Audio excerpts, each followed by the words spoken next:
Olá a todos, sejam bem-vindos a mais um vídeo deste canal. Eu sou o professor Reni Alves Costa e dando continuidade a essa série de vídeos que compõem o curso de Química Geral, vamos tratar do segundo tema, que é estrutura eletrônica dos elementos. Na aula passada, vimos que o modelo atual é bem diferente do que popularmente se imagina. Essa figura aqui é um resumo dos modelos atômicos que foram propostos ao longo da história. Inicialmente, o primeiro modelo atômico foi o da bola de bilhar de Dalton, em 1803. Em seguida, tivemos o modelo de Thomson, em 1904, conhecido como modelo do pudim de passas, onde os elétrons estavam incrustados em uma massa de carga positiva. Mais tarde, em 1911, Rutherford propôs o modelo planetário do átomo, no qual o átomo era composto de um núcleo, que contém prótons e nêutrons e que dão massa ao átomo, e por uma eletrosfera, onde se encontram os elétrons que estão girando ao redor.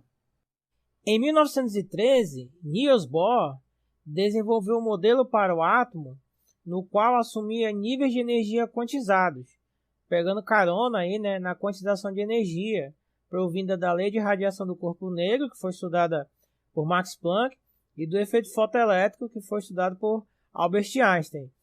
Nesse modelo, ele conseguiu explicar com sucesso, para o átomo de hidrogênio, o espectro de emissão, como nós detalhamos na aula passada. E, um pouquinho mais na frente, em 1926, com o advento da mecânica ondulatória, que se originou devido a uma sucessão de descobertas, princípios e leis, como a questão da dualidade da partícula, o princípio da incerteza de Heisenberg e a equação de Schrödinger, surgiu o modelo atômico atual, que é conhecido como modelo da mecânica quântica ou também conhecido como modelo da nuvem eletrônica. Beleza? Então, só para a gente contextualizar, 3 marcos foram fundamentais para o estabelecimento do modelo mecânico ondulatório do átomo. O primeiro foi em 1927, quando Werner Heisenberg estabeleceu o princípio da incerteza, e como visto na última aula, tal princípio estabelece que é impossível conhecer simultaneamente a posição e o momento de uma partícula. Depois, Louis de Broglie propôs uma equação que atribuía características de onda a partículas subatômicas, e nesse caso estão inseridos elétrons, e no mesmo período Erwin Schrödinger escreveu uma equação que tem como solução uma função de onda para um sistema quântico, no caso o átomo. Bem, para compreendermos o modelo atômico atual, a gente precisa entender o que a equação de Schrödinger nos diz. Na aula anterior, eu disse que não entrarei nos pormenores matemáticos, e eu não entrarei. Mas eu vou precisar, nos próximos slides, fazer certas observações, pelo menos intuitivas, que nos ajudarão a entender o modelo atômico da mecânica quântica. Bem, então o que significa essa equação? A equação de Schrödinger ela pode ser escrita de diversas formas, que podem descrever diferentes situações físicas e matemáticas. Mas, para tornar a coisa mais simples, vamos analisar a equação de Schrödinger mais simples que tem, que é essa daqui, que é essa equação que a gente chama de equação de Schrödinger independente do tempo para uma partícula que se move no eixo x. Aqui, ó. Essa equação ela pode ser dividida em 3 termos. O primeiro termo ele se refere à energia cinética da função de onda, que é esse psi aqui, ó. O segundo termo, a energia potencial, e a soma desses 2 termos é igual à energia total dessa função de onda, que, como já sabemos, descreve o elétron. Veja mais uma vez que Schrödinger se baseou na equação de de Broglie, que infere que qualquer partícula subatômica tem um comportamento de onda. E no nosso caso, os elétrons têm o comportamento de onda e, portanto, terão uma função de onda que os descreverá. Para qualquer sistema, a energia ela pode ser expressa a partir da lei de conservação de energia, onde a energia total é igual à energia cinética mais energia potencial. E como você já sabe, a energia cinética é 1 sobre 2 vezes mv ao quadrado, e a energia potencial, nesse caso, é 1 sobre 2 vezes kx ao quadrado. Vamos trabalhar agora essa equação de baixo. Bem, aqui nessa equação podemos trabalhar a energia cinética de forma que obtenhamos o momento. Nesse caso, se multiplicarmos e dividirmos a energia cinética por m ao quadrado, podemos cancelar aqui com esse m ao quadrado de baixo e obter m ao quadrado vezes v ao quadrado dividido por 2m. M vezes V é igual ao momento. Logo, podemos dizer que a energia cinética é igual ao momento ao quadrado dividido por 2m. Deixa eu botar agora essa equação aqui em cima. Então, Schrödinger aplicou esse mesmo princípio da conservação de energia a uma onda de matéria, no caso o elétron, que, como sabemos, possui o caráter dual de onda-partícula. Na mecânica quântica, esses valores de energia potencial e cinética não são obtidos por meio dessas expressões matemáticas algébricas simples. Na verdade, são usados operadores matemáticos. E no caso do momento, o seu operador matemático ele é definido por h cortado, que é a constante de Planck dividido por 2π, dividido por i, que é um número imaginário, vezes a derivada de alguma função em função de dx. Agora, é só substituir isso aqui no lugar de p ao quadrado, e sabendo que a função que estamos trabalhando é a função de onda do elétron, a função psi, voilá! Temos o termo referente à energia cinética da equação de Schrödinger. Fazemos a mesma coisa com a energia potencial, e pela mesma razão que eu expliquei antes, a energia potencial é dada por um operador de energia potencial sobre a função psi. E a soma dos dois é igual ao operador de energia em uma função psi. Pronto, chegamos à nossa equação de Schrödinger, mas veja que essa equação é a representação mais simples da equação de Schrödinger e indica uma partícula que só se move em uma única direção, que é o eixo x, e sofre a ação de potencial, além de ser independente do tempo. Para a gente entender as implicações desta equação, podemos imaginar que a nossa partícula se encontra em uma região do espaço unidimensional delimitada por duas barreiras impenetráveis. A gente diz que essas barreiras possuem uma energia potencial infinita. Ou seja, para o nosso elétron ultrapassá-la, ele teria que ter energia infinita também.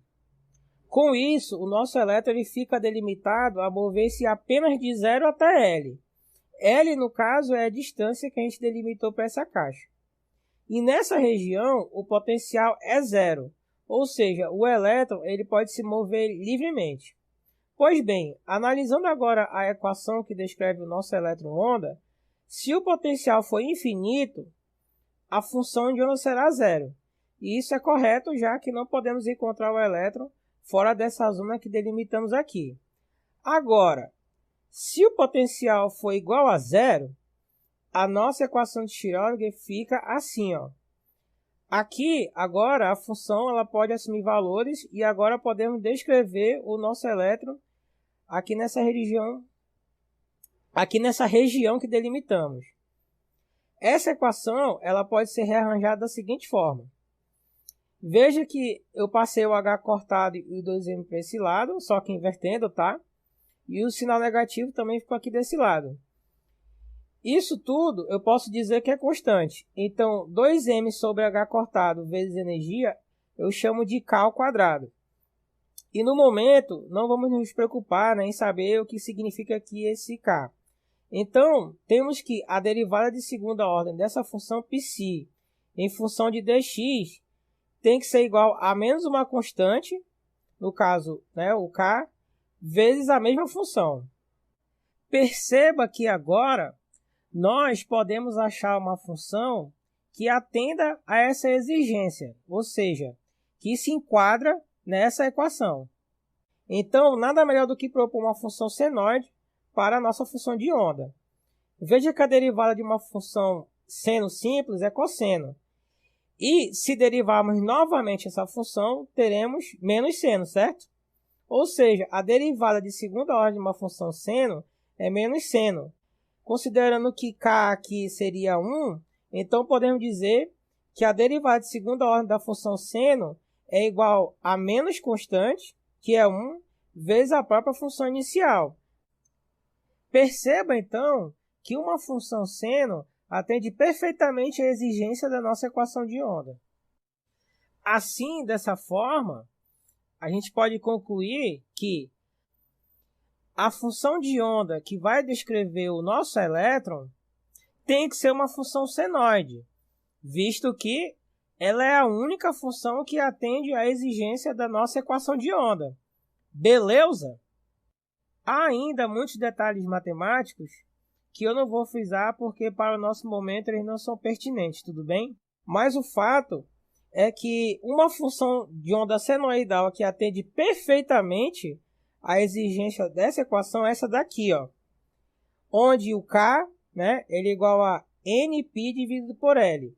E aqui o Y seria o π, L seria o tamanho do espaço que delimitamos na nossa caixinha, X seria cada ponto na coordenada X e N seria um número que assume um valor inteiro, né? Podendo ser 1, 2, 3, 4, 5, assim por diante. Ok? Para cada valor de N, a nossa função de onda ela terá um aspecto. Por exemplo, para N igual a 1, teremos meia onda, com nodos, né, apenas no limite da nossa caixa, aqui, ó. Para N igual a 2, teremos uma onda completa, com um nó no meio, apresentando uma crista e um vale. Para N igual a 3, teremos uma onda em meia, com duas cristas e um vale, apresentando dois nós, além dos nós no extremo da nossa caixa. Veja que N não pode ser igual a zero, pois senão não teríamos uma função de onda aqui, beleza? E para cada solução dessa, nós vamos ter um valor de energia específico. Lembra lá, né, que o K ele envolve energia. Mas o problema é o significado disso. Perceba que essa onda aqui ela não diz que o elétron está realizando um movimento de zigue-zague. Na verdade, né, o elétron ele só se move aqui, ó, nesse eixo X, indo do 0 até o L. Então, qual é o significado dessa altura aqui, né? Ou seja, dessa amplitude dessa onda? Bem, a verdade é que nem Schrödinger sabia ao certo. Pensava-se que essa amplitude aqui da onda fosse uma espécie de densidade de carga do elétron. Ou seja, cada pico e cada vale ele vai indicar a chance de achar o elétron aqui nesse eixo X, né? Bem, mas não existe aí uma chance negativa, não, uma probabilidade negativa. Por exemplo, a minha chance de tomar café da manhã amanhã é de menos 30%, né? Isso é meio esquisito. Então, diante desse dilema, um físico chamado Max Born propôs que o quadrado da função de onda, sim, né, representaria regiões onde há uma probabilidade de encontrar o elétron. Veja que se elevarmos ao quadrado essas funções, não teremos mais vales, né? A gente vai ter somente pico. E aí sim, cada pico representa uma região onde a probabilidade de encontrar o elétron é grande. No caso, essas regiões são chamadas de amplitudes de probabilidade. Bem, eu acho que até aqui entendemos o que expressa uma equação de Schrödinger. Porém, esse nosso modelo de partícula na caixa, ele é muito simples. Então, para a gente descrever um elétron em um átomo, como por exemplo um átomo de hidrogênio, a gente vai precisar de uma função de onda que descreva um espaço tridimensional esférico. Eu não vou entrar nos pormenores matemáticos, mas podemos expressar a função de onda em termos de coordenadas polares, já que o nosso sentido é expressar um espaço esférico. Essas coordenadas são o raio, que é a distância do núcleo aqui, ó, o ângulo θ, que seria a latitude, e o ângulo φ, que seria a longitude numa esfera. Com isso, a função de onda agora vai possuir duas partes. Uma vai ser a função de onda radial, que vai descrever como o elétron se comporta à medida que o raio varia. E a outra parte é a função de onda angular, que vai dizer como o elétron se comporta à medida que se varia o ângulo θ e o ângulo φ. Para resolver a equação de Schrödinger, similar ao que vimos no caso da partícula na caixa, vamos ter não apenas um, mas três índices que vão assumir valores inteiros, chamados de números quânticos n, que é o principal, que está relacionado ao raio, L, azimutal, que está relacionado ao ângulo θ, e ml, que é o magnético, que está relacionado à orientação do orbital. Assim como na partícula na caixa, somente certas funções serão permitidas. E nessa tabela aqui estão reunidas as funções para os três primeiros níveis de energia de um átomo de hidrogênio, para cada valor inteiro que esses números quânticos assumem.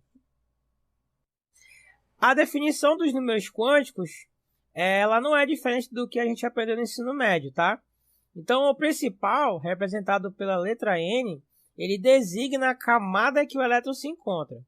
Os valores permitidos para N são números inteiros positivos, como mais 1, 2, 3, 4 e assim por diante. O valor do número quântico principal, ele indica para o elétron a sua distância média do núcleo. O azimutal designa uma subcamada. Ele é representado pela letra L e está relacionado ao momento angular do orbital. No caso, o orbital S, que é esfericamente simétrico, terá L igual a 0. L igual a 1 designa uma subcamada P. L igual a 2 designa uma subcamada D. E L igual a 3 designa uma subcamada F. E o magnético fornece informação sobre a orientação de um orbital no espaço. Ele assume valores inteiros no intervalo de menos L a mais L. Para a subcamada P, por exemplo, L é igual a 1. Então, para essa subcamada, ml pode ser igual a menos 1, 0 e mais 1. Três valores correspondentes aos três orbitais da subcamada P. Bom, então, antes de a gente ir para o próximo slide, eu só queria voltar aqui para esse slide anterior para explicar que para cada uma dessas funções de onda que a gente vai obter, à medida que a gente vai substituindo esses valores aqui de números quânticos, se a gente elevar ao quadrado essa função de onda, a gente vai ter um orbital, tá? Do mesmo princípio que a gente usou lá na partícula na caixa. Só que lá era uma amplitude de probabilidade. Aqui, como é uma região esférica, vai ser uma região no espaço onde a probabilidade de encontrar o elétron vai ser maior. Então, veja que para essa primeira função de onda, obtida a partir dos números quânticos n igual a 1, L igual a 0 e magnético igual a 0, o quadrado dela vai me resultar um orbital de formato esférico. Então, a gente diz, né, que esse aqui é o orbital 1s, tá? Para essa segunda linha aqui, ó, essa próxima, né, função de onda, originada a partir dos números quânticos n igual a 2, L igual a 0 e ml igual a 0, o quadrado dessa função de onda também vai me gerar um orbital de formato esférico na camada 2. A gente diz que esse aqui que é o orbital 2s. Aqui na próxima linha, ó, essa função de onda gerada, né, a partir dos números quânticos n igual a 2, L igual a 1 e magnético igual a 0, o quadrado dela vai me gerar um orbital que possui um aspecto de ampulheta, né, ou seja, dois lóbulos. E a gente chama esse aqui de orbital 2p, tá? Aí na próxima linha aqui de baixo, ó, né, essa função de onda originada a partir, né, dos números quânticos 2, né, n igual a 2, L igual a 1 e magnético mais ou menos 1, vai nos fornecer também orbitais em formato de ampulheta ou lóbulos. No caso, o mais 1 vai indicar um orbital P que vai estar em uma direção, e o menos 1 vai indicar um outro orbital P que vai estar em uma orientação, né, uma direção diferente do orbital P mais 1. Beleza? E para a camada 3, vai ser a mesma coisa.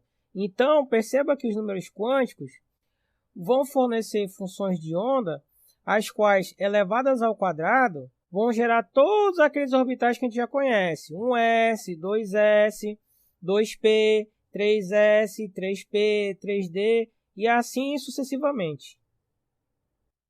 Então, a gente pode sumarizar que no modelo quântico atual, os elétrons ocupam níveis de energia quantizados, que são as camadas K, L, M, N, O, P e Q, visto que os átomos possuem até 7 camadas. Essas camadas são representadas pelo número quântico principal, o N, que, como vimos, assume valores inteiros de 1, 2, 3, 4 e assim por diante. Vimos também que em um átomo, a função de onda ela é descrita por meio de coordenadas polares, que a cada nível vão fornecer diferentes descrições para os elétrons, visto que cada nível, vai ter funções de ondas diferentes.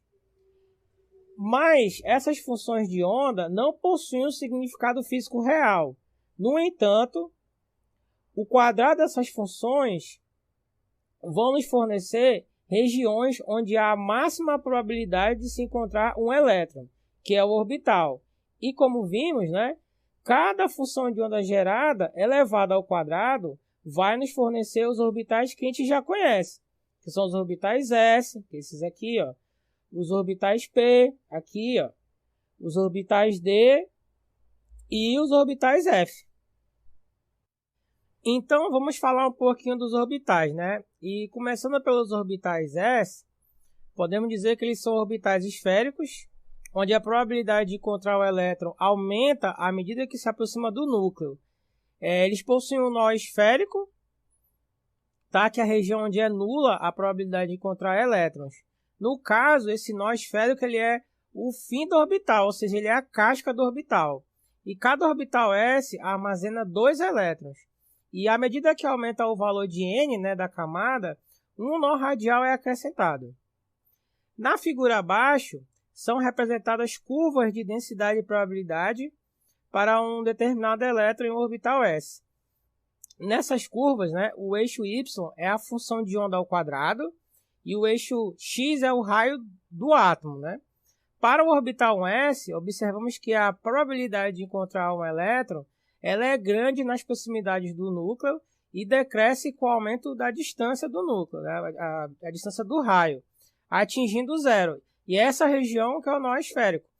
Então veja aí que a gente ainda está falando de onda, Os elétrons são ondas. E para uma onda, a amplitude zero representa um nó. E no caso para o elétron, uma região onde a chance de encontrar ele é nula é designada de nó, certo? Para a curva de densidade e probabilidade do orbital 2s, além do nó esférico, temos o acréscimo de um nó interno, que é o nó radial. Bem aqui, Para o orbital 3s, há no total 3 nós. Um que é o nó esférico, que é o limite do orbital, bem aqui, e os 2 nós internos radiais. Os orbitais P são orbitais que possuem formato de halteres, apresentando um plano nodal entre os 2 lóbulos, que são as regiões onde a probabilidade de haver elétrons é máxima. O plano nodal é esse plano que intersecta o núcleo do átomo. Os orbitais P representam um conjunto de 3 orbitais que apresentam o mesmo nível de energia. A gente diz que são degenerados, chamados de orbitais Px, Py e Pz. Cada orbital comporta 2 elétrons e eles possuem orientações espaciais diferentes. Aqui, Como consequência, o plano nodal do orbital 2px é o plano YZ. Do orbital 2py é o plano XZ.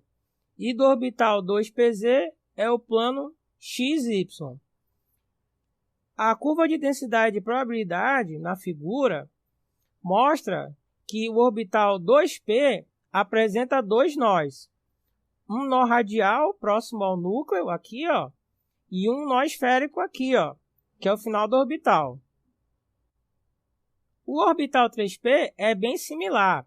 No entanto, ele apresenta a adição de um nó radial, esse aqui, Se tivesse aqui uma curva de um orbital 4p, teríamos um total de 4 nós, sendo 3 nós radiais e um nó esférico, beleza? Veja aqui, que no orbital 2p, o pico máximo, ou seja, a maior probabilidade de se encontrar um elétron, é alta em torno de 4. Já no orbital 3p, esse aqui, ó, é em torno de 12, ou seja, mais distante um pouco, né? Os orbitais D são orbitais que apresentam 4 lóbulos e 2 planos nodais. Constituem um conjunto de 5 orbitais que também são degenerados, comportando um total de 10 elétrons. Bem, aí com relação aos orbitais F, creio que para um curso de Química Geral fuja um pouco do nosso escopo. Então vamos deixar para esmiuçá-los em uma outra oportunidade.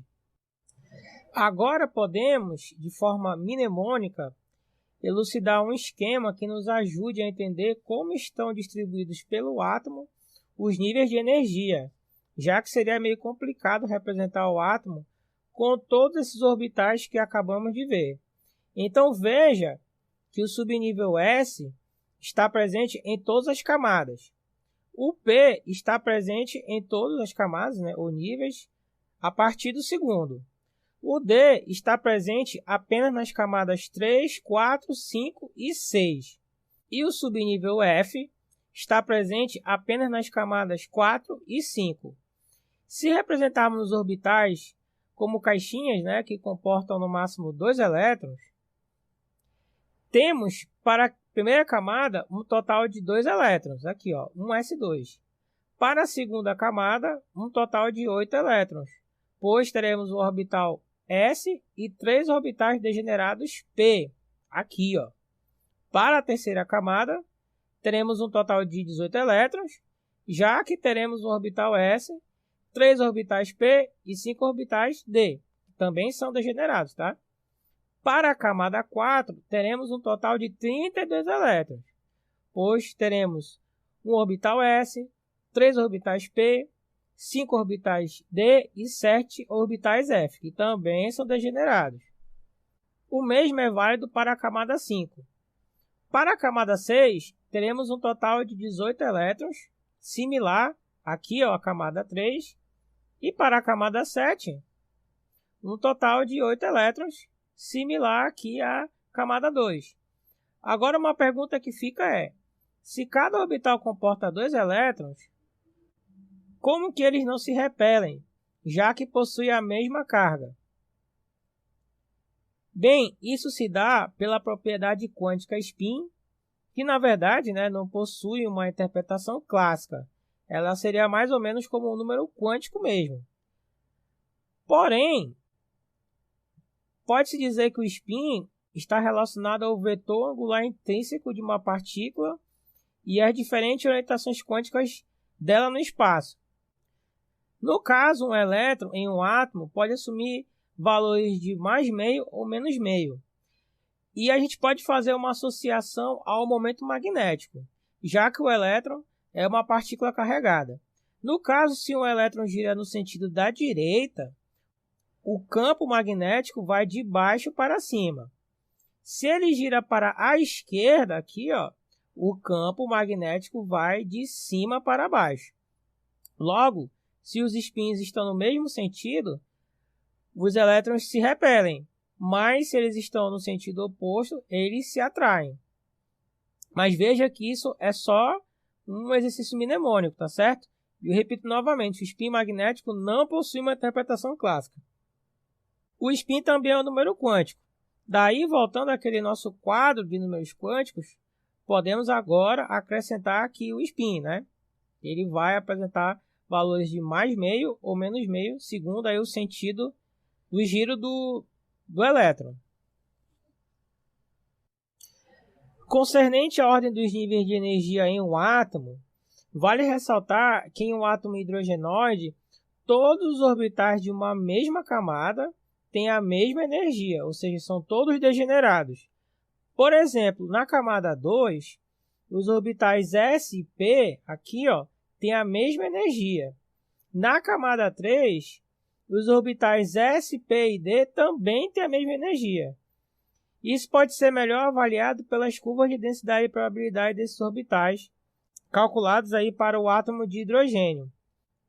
Perceba que o orbital 1s, a curva dele é bem próxima do núcleo, portanto, menos energético. Agora, para os orbitais 2s e 2p, a densidade e probabilidade é similar praticamente, caindo basicamente na mesma distância, portanto, apresentando a mesma energia. Lembre-se que o eixo X é relativo ao raio atômico. Para os orbitais 3s, 3p e 3d, a mesma coisa. A densidade e probabilidade dos três cai na mesma região praticamente, ou seja, na mesma distância em relação ao núcleo atômico. O mesmo vale para os orbitais 4s e 4p. Porém, em um átomo multieletrônico, os orbitais presentes nas mesmas camadas apresentam diferentes valores de energia. E um dos fatores que contribuem, para a mudança dos níveis de energia em um átomo multieletrônico é a carga nuclear efetiva que os elétrons experimentam. E isso ocorre em virtude do efeito de blindagem eletrônica, tá certo? Bom, mas aí, o que seria essa carga nuclear efetiva e essa blindagem? Bom, então a gente pode ir para começar a ler esse quadradinho azul que está bem aqui, Então, a força de atração resultante da atração do núcleo e repulsão dos elétrons das camadas mais próximas ao núcleo que um determinado elétron sofre é chamada de carga nuclear efetiva.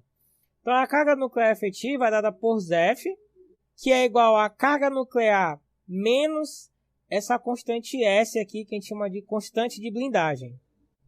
Na figura ao lado, é possível perceber que os elétrons da primeira camada sentem toda a carga do núcleo. Agora, os elétrons da segunda camada, além de sentirem a atração do núcleo, também sentem a repulsão dos elétrons da primeira camada. Desse modo, a carga que os elétrons dessa segunda camada sentem é menor do que a carga nuclear sentida pelos elétrons da primeira camada. Diante disso, a gente diz que os elétrons da segunda camada estão blindados pelos elétrons da primeira camada. Uma analogia que pode ser feita é a de um show de rock. Imagina que você esteja em um show de rock e se você estiver na primeira fileira, você vai sentir aí toda a emoção do show. E vai ter aí a oportunidade de ver todo o espetáculo que o artista que você esteja assistindo vai fazer. Mas se você estiver muito lá atrás, todas as pessoas da frente, irão blindar a sua visão do espetáculo. Tá certo? Diante disso, já temos agora ferramentas suficientes para escrever a configuração eletrônica de um determinado elemento, indicando aí os níveis e subníveis de todos os elétrons. Para isso, a gente recorre ao diagrama de Linus-Pauling, muito conhecido pela gente no ensino médio. Mas, antes de visualizarmos o diagrama, é verdade que esse diagrama é do Linus-Pauling? Confesso que durante boa parte da minha vida de estudante, inclusive na faculdade, eu achava que esse diagrama foi proposto pelo Linus-Pauling. Vários livros de ensino médio, inclusive, afirmam que esse diagrama foi proposto por ele.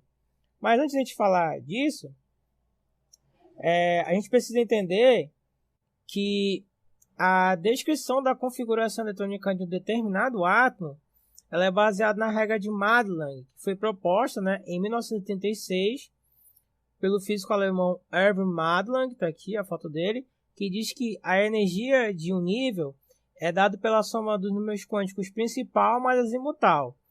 E os níveis com menor valor de n mais L são preenchidos antes daqueles com maiores valores de n mais L.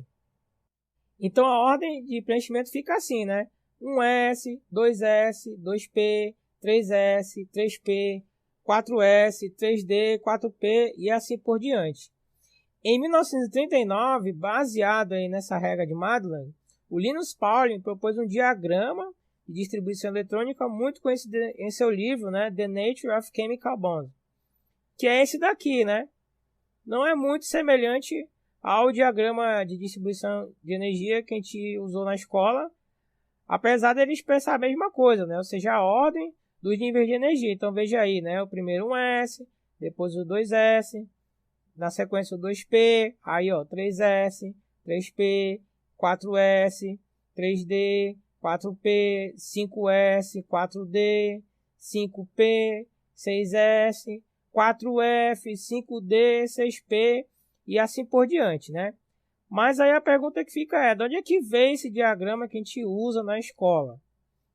Bem, ele foi proposto, né, em 1947 por um pesquisador chinês chamado Pao Fangyi, no periódico Journal of Chemical Education, apenas como um exercício mnemônico, né, para ajudar os alunos de química a escrever corretamente a configuração eletrônica de um determinado elemento, sem ter que memorizar a ordem dos níveis de energia. Entretanto, vale ressaltar que antes desse artigo já haviam outros diagramas propostos nesse sentido. E esse diagrama que usamos hoje é um aperfeiçoamento do diagrama do Pao Fangyi. E concernente ao diagrama em si, ele descreve a ordem que os orbitais devem ser preenchidos, aí começando pelo 1s2, 2s2, 2p6, 3s2, 3p6, 4s2, 3d10, 4p6, 5s2 e vai embora aí seguindo a setinha, tá? Isso aí vocês já viram no ensino médio, nos cursinhos de vestibular, né, etc. E só para abrir um parênteses, eu gostaria de dizer que essa informação acerca do diagrama de Linus Pauling eu tirei desse artigo aqui, tá?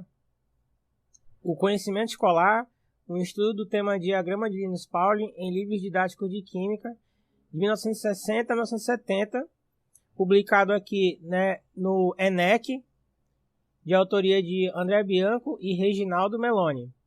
E também eu me baseei num vídeo do professor Antônio Florencio, do canal Universidade da Química, aqui do YouTube. Bom, aí agora tem esse exercício para a gente treinar aqui, né? Mostre a distribuição eletrônica dos seguintes elementos. Então tem lítio, né, número atômico 3, sódio, número atômico 11, potássio, número atômico 19. Isso pondo que eles não são cátions nem ânions, né? Então o número de elétrons vai ser igual ao número atômico, que é o número de prótons no núcleo. Então é só seguir aí o diagramazinho de energia, que não é diagrama de Linus Pauling, né? Então vamos lá. Então o primeiro é 1s2, e aí como o número atômico do lítio é 3, falta só mais um. Então a gente vai preencher com 2s1. E o sódio, né? 1s2, 2s2, 2p6, e aí 10, né? Falta mais um, 3s1. Potássio, né? 1s2, 2s2, 2p6, 3s2, 3p6, 4s1. Letra B agora, carbono, né? Número atômico 6. Vamos lá. Então, 1s2, 2s2, né? 4, falta só 2 agora. 2p2. Nitrogênio, né? Número atômico 7. 1s2, 2s2, 2p3, né? Ou seja, ele tem só mais um elétron, né? O número atômico dele é uma unidade maior do que a do carbono, então adiciona só mais um elétron. E o oxigênio a mesma coisa, né? É um a mais do que o nitrogênio. Então, 1s2, 2s2, 2p4. Bom, então aqui eu não preciso explicar muito, vocês já estão bem craques, né? Já devem saber usar esse diagrama de distribuição de energia, tá? Então perceba que isso faz parte, né, do que a gente chama de princípio de Aufbau, né? O princípio do preenchimento. É o procedimento, né, que descreve as configurações eletrônicas dos átomos. E eles possuem 3 etapas. A primeira, né, que é o diagrama de energia, que é a ordem do preenchimento, que é esse diagrama de energia que a gente usa, né, que não é do Linus Pauling, mas é baseado também nele. Depois o princípio da exclusão de Pauling, onde somente 2 elétrons podem ocupar o único orbital, a gente já sabe disso. E a regra de Rand, onde os elétrons em uma mesma camada tendem a permanecer desemparelhados. Então, para a gente entender melhor isso, né, vamos pegar o último átomo, né, que a gente fez a distribuição eletrônica, que é do oxigênio. Então, vamos pegar esse exemplo aí. Designe os 4 números quânticos do último elétron preenchido para o átomo de oxigênio. Então, veja que o último nível, né, que a gente preencheu para o oxigênio foi 2p4. Então, o principal é o da frente, né, que é o N, que é 2. O azimutal é o L, né, que é o P, que é igual a 1. E o magnético, né, a gente agora sabe que ele vai de menos L a mais L. Então, no caso do P, é de menos 1, 0, mais 1. E a gente vai agora usar a regra de Rand, né? Primeiro São 4 elétrons, né? Então a gente preenche os elétrons desemparelhados em orbitais separados, né? Ó. Então o primeiro elétron, o segundo e o terceiro. Então são 4, né? E agora o que a gente faz? Volta para o primeiro orbital, só que emparelhado. E aí o último número quântico que a gente vai designar, que é o spin, né? Então como o último elétron está com a setinha para baixo, no sentido contrário, então a gente diz que é menos meio. Ok? Bom, aí se a gente analisar de novo esse exercício, a gente pode ver que na letra A, ó, todos, né, terminam em S1, ó, S1, S1. E na letra B, ó, todos terminam em 2P, 2P, 2P. Aí se a gente olhar na tabela periódica, ó, né, o que foi o lítio, sódio e potássio, eles estão na mesma coluna, na mesma família. E o carbono, nitrogênio e oxigênio estão na mesma linha, no mesmo período, né? E aí a gente vê ó, que na primeira coluna, né, na primeira família, todos terminam no mesmo subnível, S1, S1. E no período, né, na linha, todos terminam em 2P, 2P1, 2P2, 2P3, 2P4, 2P5, ou seja, vai adicionando um elétron aí na mesma camada.